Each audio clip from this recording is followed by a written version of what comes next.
Tetapi kalau ilmu itu diletakkan di kuda yang terlatih, kuda menjadi mahal. Ilmu itu diletakkan di anjing yang terlatih, maka anjing pun menjadi mahal. Ikan yang terlatih, ikan lumba yang terlatih, maka lumba pun menjadi mahal. Lah kalau ilmu itu diletakkan di dalam diri manusia, wa 'allama Adam al-asma'a kullaha. Kakek kita Adam Allah beri di dalam otak beliau, dalam hati beliau ilmu. Ketika ilmu sudah masuk di otaknya Nabi Adam, di hatinya Nabi Adam, maka Allah berfirman kepada makhluk yang tersuci di dunia ini, yaitu malaikat yang hidupnya ibadah, gak pernah maksiat, usjudu li Adam. Makhluk yang paling hebat, yang paling suci pun suruh sujud kepada Nabi Adam, karena Nabi Adam ada ilmunya.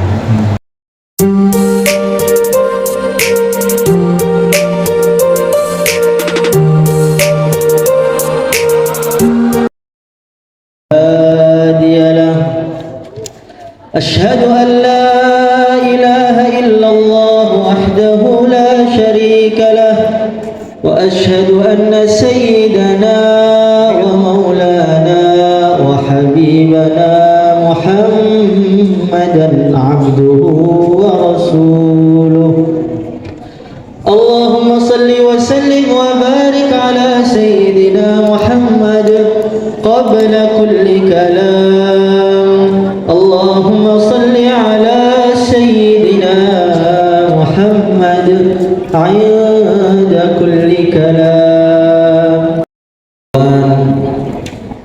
Ustaz Nurdin akramakumullah rahimakumullah, abi umi wali santri semua, hadirin yang dimuliakan oleh Allah Subhanahu wa taala. Pada sore hari ini kita duduk bersama-sama dalam satu majelis yang mulia. Kita berharap majelis kita ini masuk dalam janji Allah. Allah berfirman dalam hadis qudsi, wajabat mahabbati lil mutajalisina fiyya wal mutabadhilina fiyya wal mutahabbina fiyya wal mutazawirina fiyya. Allah berfirman, wajib cintaku untuk orang-orang yang mereka duduk karena aku, saling cinta mencintai karena aku, saling bantu membantu karena aku, saling ziarah mengziarahi karena aku. Sekarang di mana-mana banyak orang yang saling bantu membantu. Namanya manusia, di mana-mana pasti ada saling bantu membantu, saling cinta mencintai, saling ziarah mengziarahi, duduk bareng. Tapi sekarang jarang orang yang membantunya karena Allah, cintanya karena Allah, duduknya karena Allah, ziarahnya karena Allah. Malah kita berharap wali santri, abi umi, ustaz kita ziarah ke pondok ini, duduk di majelis ini karena Allah, insya Allah. Hadirin yang dimuliakan oleh Allah Subhanahu wa taala, pada sore hari ini bagaimana kita renungi kembali, kita ulang-ulang kembali, kita fikirkan kembali nikmat-nikmat Allah yang Allah berikan kepada kita. Karena nikmat itu ketika direnungi, diulang-ulang, diresapi, difikirkan, maka nikmat yang sudah lama tadi akan terasa baru. Kalau nikmat itu kita ulangi lagi, kita renungi, kita akan ada menghargai kepada nikmat tersebut. Ketika menghargai, akan timbul rasa gembira yang baru. Ketika timbul rasa gembira yang baru, akan timbul rasa syukur yang baru. Ketika syukur yang baru, maka la in syakartum la azidannakum, maka Allah akan menambah nikmat tadi sampai gak ada batasnya. Hadirin yang dimuliakan oleh Allah Subhanahu wa taala, Kalau kita punya mobil yang sudah lama, sudah jelek, warna catnya pun sudah gak terang lagi, sudah mulai kusam, suaranya kalau jalan sudah kelotak-kelotek, sudah bising, naikannya sudah gak terlalu enak, maka kita melihat mobil tadi sudah bosan, kapan saya mau ganti baru.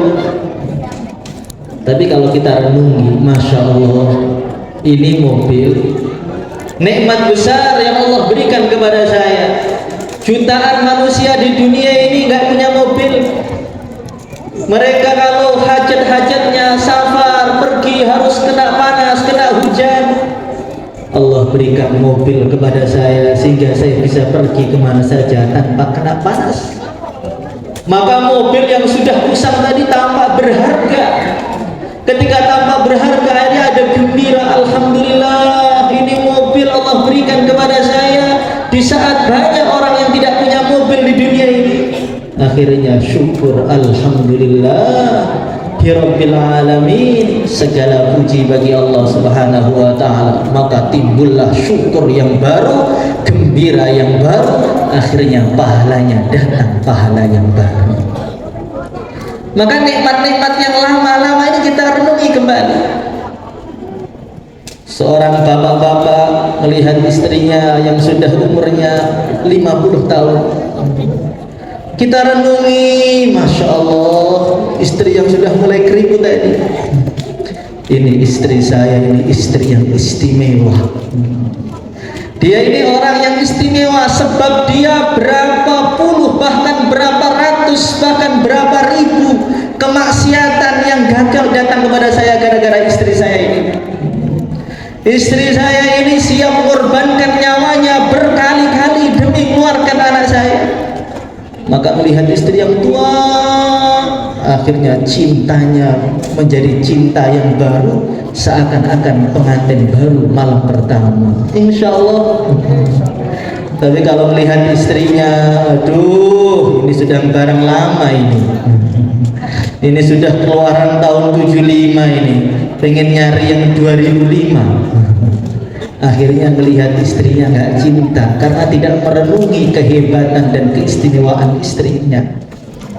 Hadirin yang dimuliakan oleh Allah Subhanahu wa taala, kita melihat anak-anak kita ini, kita pandang dengan pandangan ini nikmat besar. Masya Allah, banyak orang-orang kaya itu mau keluarkan anak, nggak bisa-bisa, nggak bisa punya anak, akhirnya bayi tabung gagal lagi, bayi tabung gagal lagi. Masya Allah. Kalau kita sekali jadi. Maka melihat anak-anak ini, Masya Allah, ini nikmat besar yang Allah berikan kepada saya. Akhirnya menghargai anaknya, menghargai istrinya.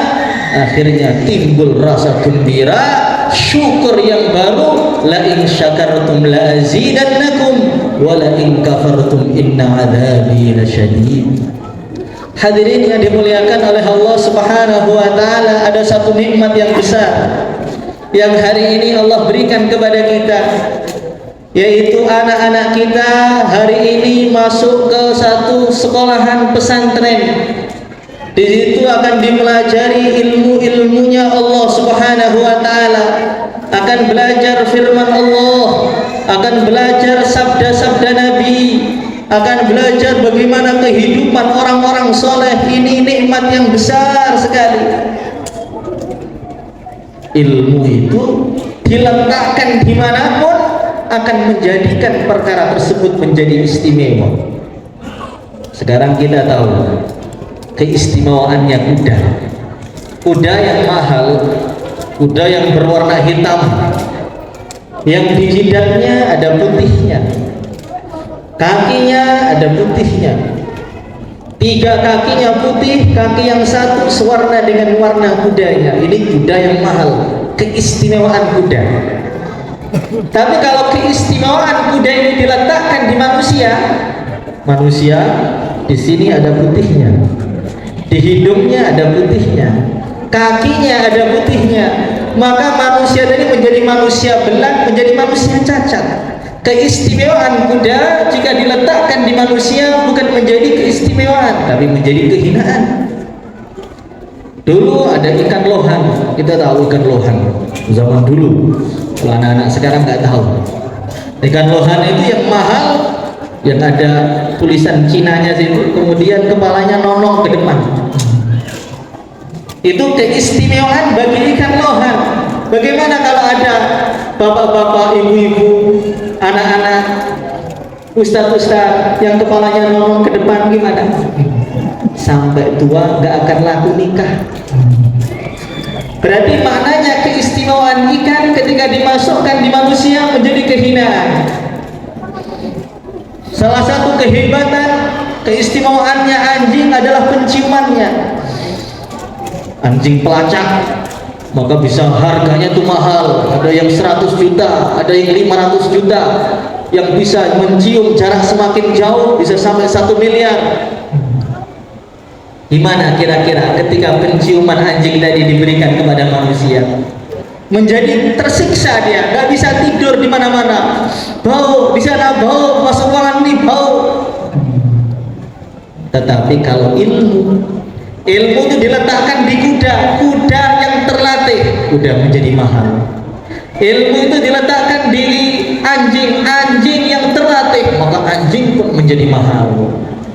Ikan yang terlatih, ikan lumba yang terlatih, maka lumba pun menjadi mahal. Lah kalau ilmu itu diletakkan di dalam diri manusia, wa'allama Adam al-asma'a kullaha.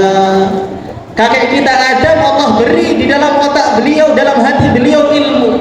Ketika ilmu sudah masuk di otaknya Nabi Adam, di hatinya Nabi Adam, maka Allah berfirman kepada makhluk yang tersuci di dunia ini, yaitu malaikat yang hidupnya ibadah, gak pernah maksiat, usjudu li Adam. Makhluk yang paling hebat, yang paling suci pun suruh sujud kepada Nabi Adam, karena Nabi Adam ada ilmunya. Jadi kalau ilmu itu sudah masuk dalam diri manusia, makhluk yang paling mulia, malaikat pun disuruh sujud. Yang nggak mau sujud, iblis langsung dibuang dari surga. Kalau ilmu itu sudah masuk dalam hatinya seorang anak Adam, la faqihun wahid asyaddu ala syaitani min alfi syahid min alfi abid. Satu orang yang faham agama, satu orang alim, itu lebih membuat syaitan pusing, membuat syaitan berat, melebihi 1000 ahli ibadah yang tidak ada ilmu di dalam otak mereka. Makhluk yang mulia pun sujud, makhluk yang terburuk di dunia, setan pun ketakutan. Sampai dalam satu kisah riwayat cerita, ada ahli ibadah sholat, Allahu Akbar, Assalamualaikum, Allahu Akbar, Assalamualaikum, sholat semalam suntuk. Di sampingnya ahli ibadah tadi ada pelajar, santri pondok. Santri kan sukanya kadang-kadang, namanya anak-anak suka tidur. Ini ahli ibadahnya sedang sholat, di sampingnya ada santri sedang tidur. Maka di depan masjid itu ada orang yang hitam, mau masuk masjid nggak jadi, mau masuk nggak jadi, mau masuk nggak jadi. Maka takmirnya bilang kepada orang tadi, tuan orang mana? Kalau pengen masuk silahkan masuk, kalau nggak mau masuk keluar, jangan depan pintu. Mau masuk nggak jadi, mau keluar nggak keluar, mau masuk nggak masuk. Maka orang tadi mengatakan, kamu tahu siapa saya? Nggak tahu. Kamu siapa? Saya ini adalah syaitan. Saya datang ke sini karena saya bingung melihat ahli ibadah yang sholat terus. Pengen saya goda dia biar nggak sholat, tapi saya nggak bisa mendekat karena di sampingnya ada santri. Nafasnya santri itu membakar para syaitan. Santri yang ngantuk, nafasnya bakar setan. Gimana kalau santrinya melek? Gimana kalau santrinya tahajud? Gimana kalau santrinya ahli Quran?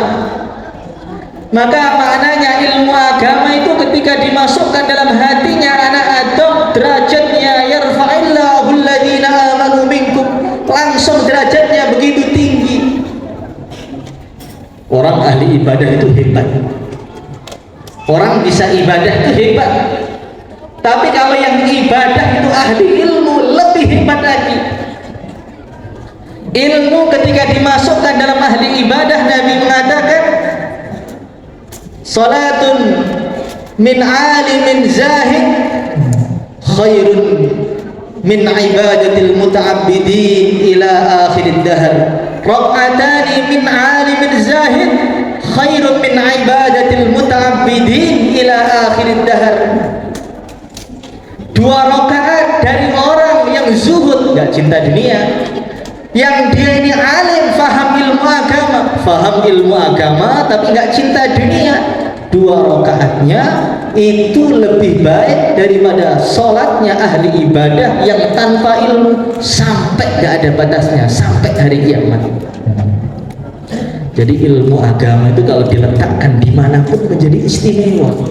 Diletakkan di anak Adam menjadi istimewa, diletakkan di ahli ibadah menjadi istimewa. Hadirin yang dimuliakan oleh Allah Subhanahu wa taala, maka ilmu agama itu kalau dikerjakan betul sesuai dengan tuntunan Rasulullah sallallahu alaihi wasallam, maka orang itu akan punya wibawa yang tinggi. Allah akan muliakan dia di dunia, muliakan dia di kubur, muliakan dia di akhirat. Dulu ada seorang ulama namanya Syekh Abdullah Ibnul Mubarak. Ini ulama tapi wibawanya ngalahkan raja-raja. Ini zamannya Harun ar-Rasyid, zamannya Bani Abbasiyah. Itu kalau Abdullah bin Mubarak mau datang ke Baghdad, ke Irak sana, itu seluruh Baghdad tutup semua tokonya. Seminggu tutup. Mereka nunggu depan pintu semua. Kadang-kadang sampai gak tidur, gak makan, nunggu berdiri semua. Hanya pengen melihat sekali senyumannya Abdullah bin Mubarak. Syekh Abdullah bin Mubarak itu kalau bersin hacing gitu, beliau mengatakan alhamdulillah. Maka sampingnya jawab yarhamukallah, yarhamukallah, doakan yarhamukallah sampai keluar sana, yarhamukallah, sampai terus yarhamukallah sampai Ampera sana, yarhamukallah terus. Beliau di Khurasan bersin, jawabannya sampai ke Mekah Al-Mukarramah. Jadi bersinnya di sini dijawab sampai ke Lampung, sampai ke Jakarta, sampai ke Malaysia terus yarhamukallah, yarhamukallah, yarhamukallah. Siapa itu? Ada Abdullah bin Mubarak sedang bersin di Palembang sana.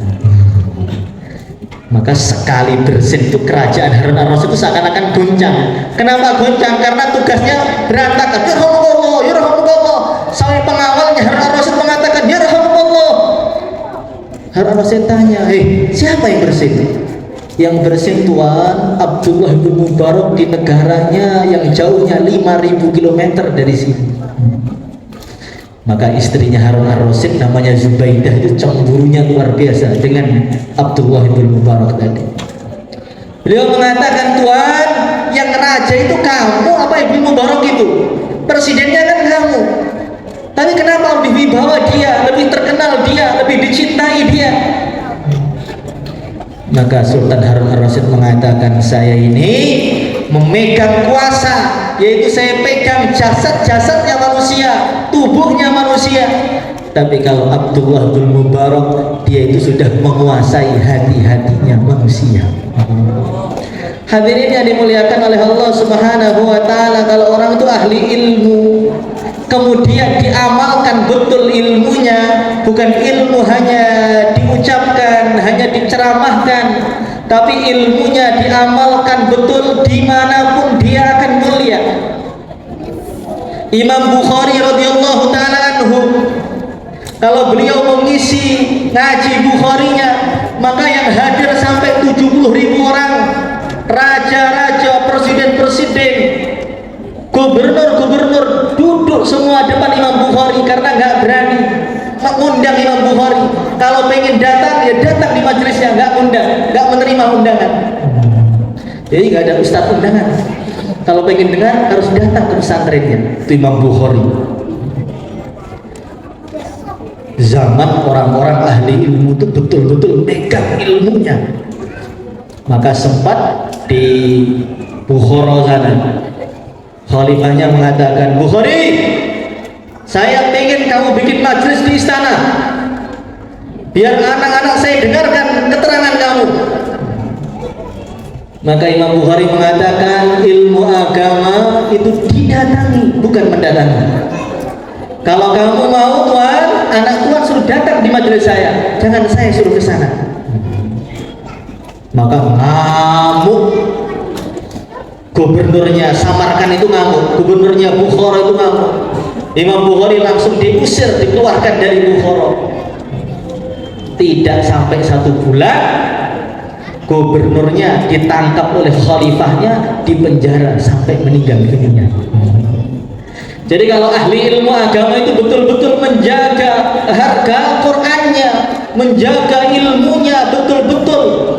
Masya Allah, Allah sudah berjanji, yarfa'illahu alladhina amanu minkum walladhina utul ilma darajat.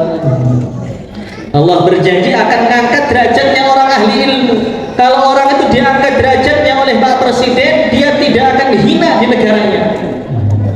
Ini Presiden cinta dengan kita, kamu saya muliakan, kata Pak Presiden. Tidak akan ada orang bisa mengganggu dia. Tapi kalau Allah sudah berfirman, ahli ilmu saya muliakan, maka kalau dia benar-benar memegang ilmunya, tidak ada orang yang bisa menghinakan dia. Hadirin yang dimuliakan oleh Allah Subhanahu wa ta'ala, orang itu kalau sudah paham ilmu agama, dirinya mulia. Bukan hanya dirinya, teman duduknya pun mendapatkan kemuliaan. Yang duduk di sampingnya mendapatkan kemuliaan. Nabi mengatakan, man jalasa aliman faka'annama jalasani fid dunya wa man jalasani fid dunya ajlastuhu ma'i yaumal qiyamah. Barang siapa yang duduk bersama orang alim yang takwa betul, yang soleh betul. Kalau alim saja banyak, Bani Israel itu alim, tapi alim yang takwa, alim yang soleh betulan, duduk dengan mereka, sabda Nabi, seakan-akan orang duduk bersamaku di dunia. Barang siapa yang duduk bersamaku di dunia, nanti saya jamin di akhirat akan saya dudukkan di sampingku di surga Firdaus. Allahumma ja'alna minhum. Hadirin yang dimuliakan oleh Allah Subhanahu wa ta'ala, punya anak yang kaya raya, punya anak yang punya uang banyak, menguntungkan atau tidak? Sangat menguntungkan. Orang tuanya dikirim setiap bulan, ya enak, jelas. Diberi rumah, ya jelas enak. Punya anak yang punya jabatan tinggi, raja, presiden, menguntungkan, menguntungkan. Ayahnya menjadi mulia, keluarganya menjadi keluarga yang terpandang, urusan negaranya mudah, menguntungkan, sangat menguntungkan, membanggakan, sangat membanggakan. Tapi menguntungkannya ada batasnya. Sampai kapan? Wajat sakratul mauti bil haq, sampai nanti orang tuanya meninggal, transferan sudah tidak bisa ditransfer ke kubur lagi. Kalau orang tuanya sudah meninggal, itu surat presiden sudah nggak bisa dikirim ke kubur lagi. Yang bisa dikirim ke kuburan adalah bacaan Qur'annya anak-anak kita. Maka orang yang memikirkan akhiratnya, dia harus punya anak 1 atau 2 yang soleh, yang takwa, sehingga nanti ketika dia sudah meninggal, kuburnya dingin seperti kamar hotel VVIP, hotel bintang 7. Tapi kalau orang anaknya nggak ada yang soleh, anaknya nggak ada yang bisa baca Al-Quran, Masya Allah, jangankan doakan orang tua, datang ke kubur orang tua pun setahun sekali ketika Lebaran Idul Fitri. Itu pun datang ke kuburannya hanya untuk selfie. Assalamualaikum, foto ini ziarah ayah. Akhirnya kuburan orang tuanya tidak seindah yang punya anak-anak yang hafid Al-Quran. Hadirin yang dimuliakan oleh Allah Subhanahu wa taala, maka keberhasilan anak kita ini sangat-sangat berpengaruh dari orang tuanya. Anak itu keberhasilannya bukan hanya berpengaruh, sangat terpengaruh dengan orang tuanya. Doanya orang tuanya itu doa yang sangat hebat. Dulu ada seorang wali namanya Syekh Abu Bakar. Ini jin-jin pun takut dengan dia. Kalau ada orang sakit dikasih minuman doa beliau langsung sembuh. Maka orang itu datang, wali santri bawa anaknya, Pak Yai, Pak Ustadz, ini anak saya doakan Pak Ustadz biar jadi orang sukses, biar jadi orang berhasil, biar jadi orang takwa.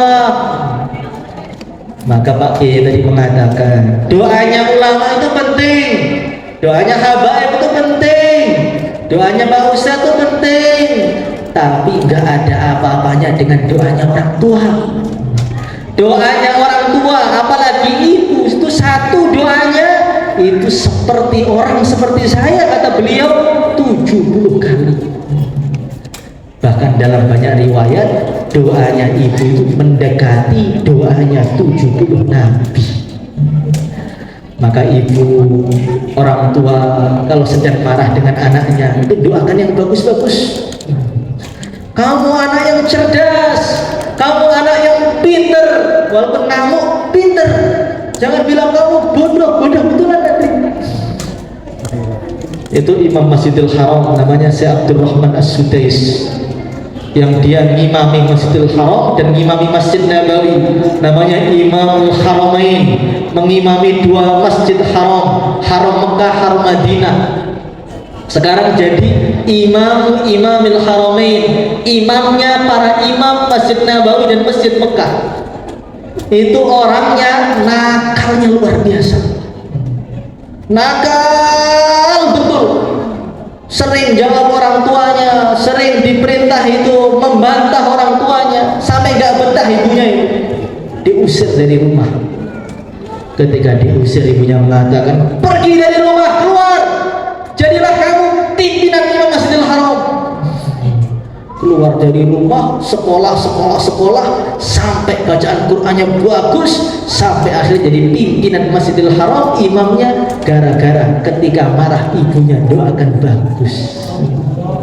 Hadirin yang dimuliakan oleh Allah Subhanahu wa taala, maka kita renungi, kita pahami ucapan kita kepada anak itu luar biasa.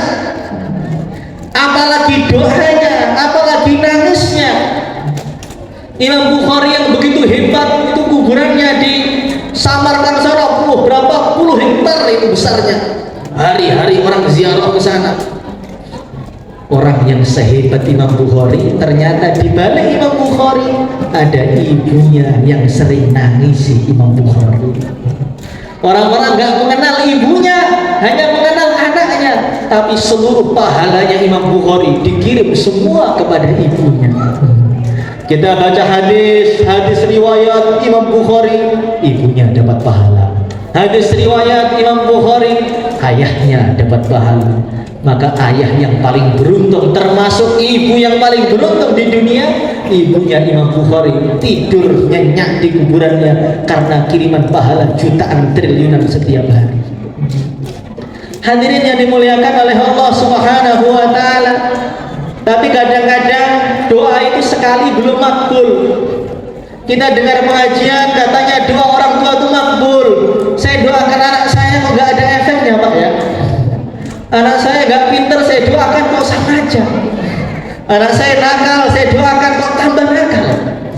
Katanya doanya ibu itu makbul, doanya bapak itu cosplong. Buktinya saya doakan kok gak ada efek apa-apa di anak saya ini Pak. Allah Subhanahu wa ta'ala itu maha bijaksana. Kadang-kadang Allah itu pengen nyoba seberapa sabar orang tuanya dalam mendoakan anaknya. Al-Imam As-Suyuti yang punya tafsir Jalalain itu punya anak nakalnya luar biasa, gak pernah ikut pengajian beliau, padahal yang ngaji pengajian beliau, yang hadir pengajian sampai 120.000. Anaknya gak mau, nakal, main remi, pulang pulang isya pakai celana pendek, padahal anaknya ulama yang sangat ternama di Mesir. Imam Suyuti ini ulama plus wali, datang ke Mekah 5 langkah sampai Mekah. Itu punya anak pimpinan para preman. Didoakan oleh beliau, ya Allah jadikan anak saya soleh ya Allah, makin nakal. Ya Allah jadikan orang sukses ya Allah, malah berburu 5 hari baru pulang, pakai celana pendek, kadang-kadang gak sholat. Maka Imam Suyuti ini sudah pusing dengan anaknya ini. Beliau mengadakan istighosah kubro, doakan anaknya. Maka dalam istighosahnya beliau doa, ya Allah kalau anak saya punya dapat jatah hidayah ya Allah berilah hidayah. Kalau sudah nggak dapat jatah hidayah ya Allah, sudah paketkan ke akhirat aja ya Allah, malu saya. Setelah didoakan biar meninggal tadi, anaknya hilang, dicari nggak ketemu. Wes kayaknya mati nih, tahlili. Akhirnya ditunggu, sudah nggak dapat, tahlilan syukuran atas kemeninggalan anaknya yang nakal tadi. Setelah 25 tahun dari kejadian itu kurang lebih, tiba-tiba datang santri itu pinternya luar biasa, hafal 100.000 hadis, cerdasnya, otaknya kayak petir, sekali dengar hafal, sekali dengar hafal. Maka Imam Suyuti tidak pernah makbul walaupun sekalipun. Setiap dia doa, ya Allah saya minta ini, minta itu, minta ini, minta itu, terdengar dari langit suara, doamu gak diterima. Dia doa lagi, ya Allah, doamu gak diterima. Sampai dia pergi haji, karena di Mekah kan makbul. Dia datang ke Multazam. Multazam itu antara Hajar Aswad dan pintu Ka'bah. Orang kalau doa di Multazam itu terkenalnya makbul langsung. Maka orang tadi datang ke sana di Multazam itu doa, ya Allah minta ini, minta itu ya Allah, minta ini, minta itu ya Allah. Terdengar doamu gak diterima. Maka di belakangnya ada orang teman dia, Kang, Pak, saya dengar kata-kata doamu gak diterima sudah 20 tahun, sudahlah berhenti berdoa. Maka orang tadi mengatakan, kalau saya ditolak 20 tahun saya akan berdoa 21 tahun. Kalau ditolak 21 tahun saya akan berdoa 22 tahun. Kenapa seperti itu? Lah kalau saya ini nggak minta kepada Allah, mau minta kepada siapa lagi? Saya ditolak sampai kapanpun saya akan datang terus. Yang bisa ngasih hanya Allah. Maka seketika itu juga terdengar suara dari langit, doamu sekarang diterima. Jadi kadang-kadang doa itu ada yang orang-orang yang doa cepat, ada yang lambat, ada yang gak diterima. Karena Allah itu pengen uji seberapa sabar, seberapa yakin dia dengan Tuhannya.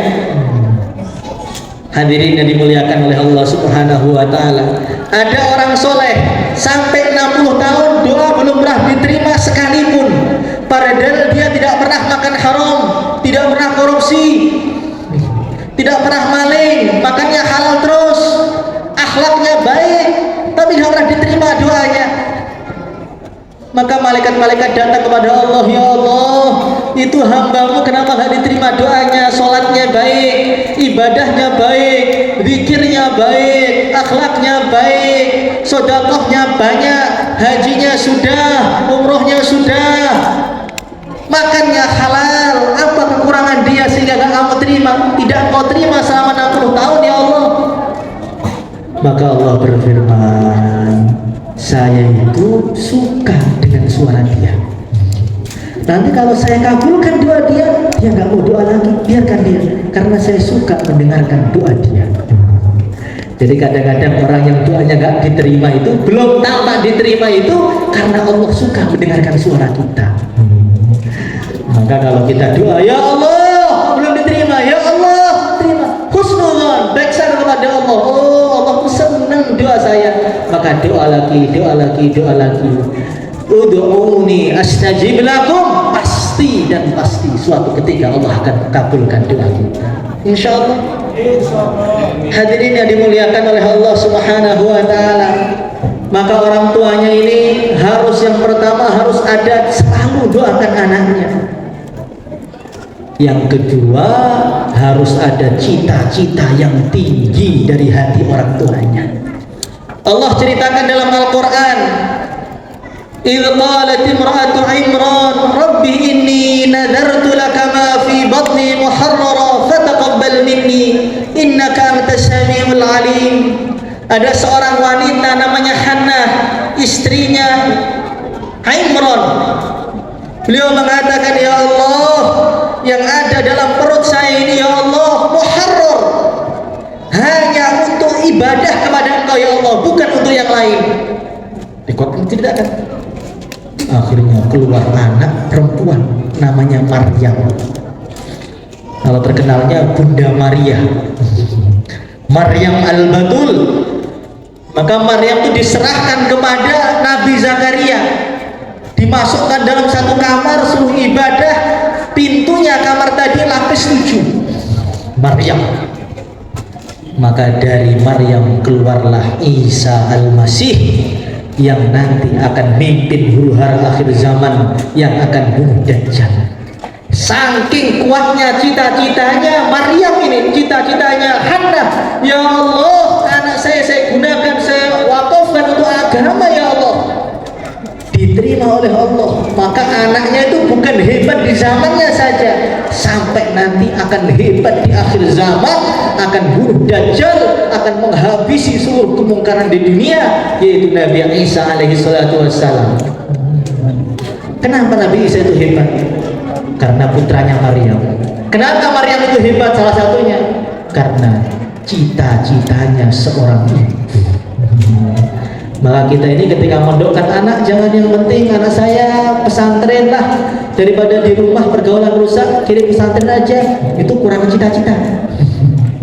Anak saya pokoknya saya kirim ke pesantren biar jadi orang takwa, biar menjadi asbab kebaikan di kampungnya, asbab kebaikan di kotanya, manfaat untuk agamanya, manfaat untuk negaranya, membanggakan orang tuanya, menggembirakan saya di kubur. Cita-cita yang besar.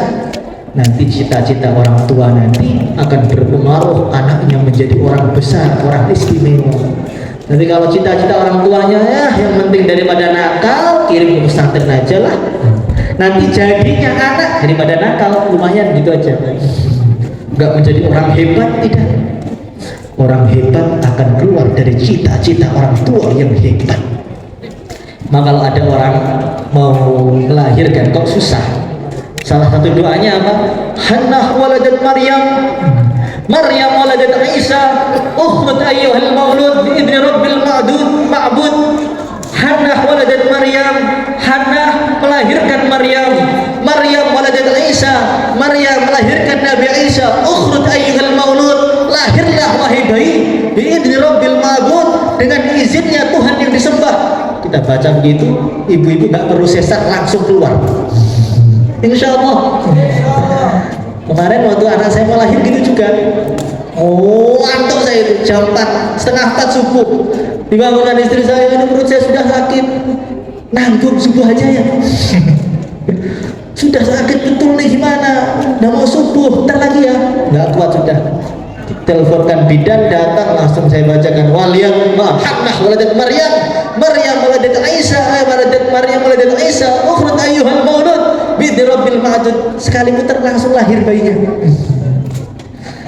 Itu kelebihan karena cita-citanya Hannah melahirkan seorang bayi mulia namanya Siti Maryam, perempuan yang dikenang sepanjang zaman, punya anak yang paling hebat, ditunggu di seluruh dunia, Nabi Isa alaihissalatu wassalam, karena cita-citanya orang tua. Kita tahu di Turki, yang sudah pernah ke Turki tahu Istanbul, bagaimana dulu ini Konstantinopel pusatnya orang yang non muslim.